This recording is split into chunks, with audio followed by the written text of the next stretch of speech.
문재인 대통령이 임기 내내 자신 있다고 했었던 부동산 문제에 대해서 결국은 아쉽다라고 후회를 했습니다.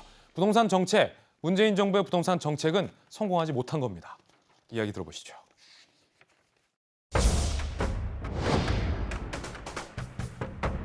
우리가 좀 더 이 부동산, 특히 이제 이 주택의 공급에 좀 더 많은 노력을 기울였으면 좋았겠다는 생각을 합니다.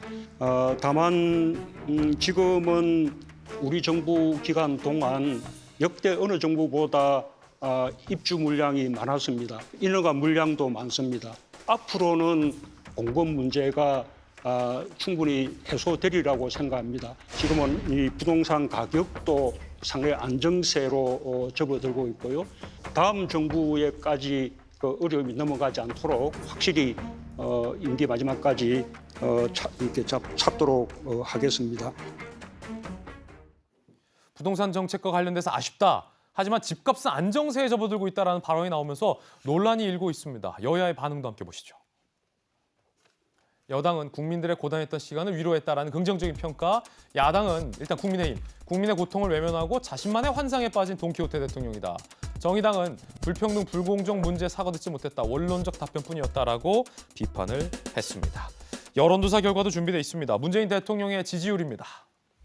잘 못하고 있다라는 부정평가가 59%, 잘하고 있다는 긍정평가는 34%였습니다.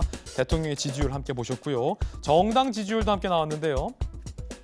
자, 민주당이 29%, 한국갤럽 조사에 따르면 국민의힘이 39%의 정당 지지율, 정의당 4%, 국민의당 3%, 열린민주당 3%, 무당층 21%로 응답이 됐습니다. 김수현 교수님, 집값이 안정됐다, 안정세로 접어들고 있다라는 대통령의 발언 어떻게 보십니까? 사실 어제 제가 저걸 처음부터 끝까지 봤는데 부동산 얘기가 그렇게 많이 나오지는 않았습니다. 하지만 이제 부동산 얘기가 안 나올 수가 없죠. 그래서 이제 어떤 시민이 이제 부동산 관련해서 물었는데 이제 그 부분에 대해서 어려운 대목이 나왔다라고 이제 본인도 이제 그렇게 말씀을 하신 걸로 봐서 아마 이제 부동산 문제가 질문이 나올 거라고 예상을 하신 것 같아요. 물론 지금 문재인 정부 하에서 부동산 값이 너무 많이 올라서 고통받는 서민들이 많죠.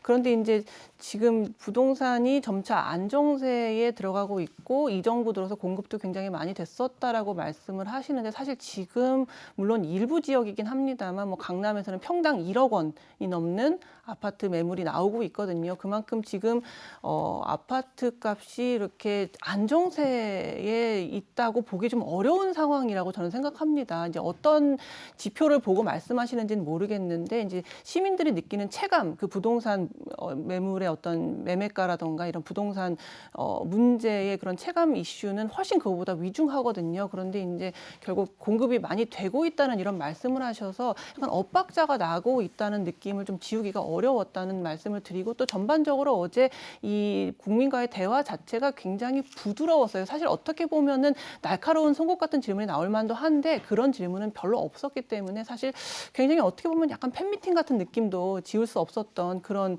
저는 모임이었다고 생각이 듭니다. 예, 김수현 교수님 의견 들어봤습니다.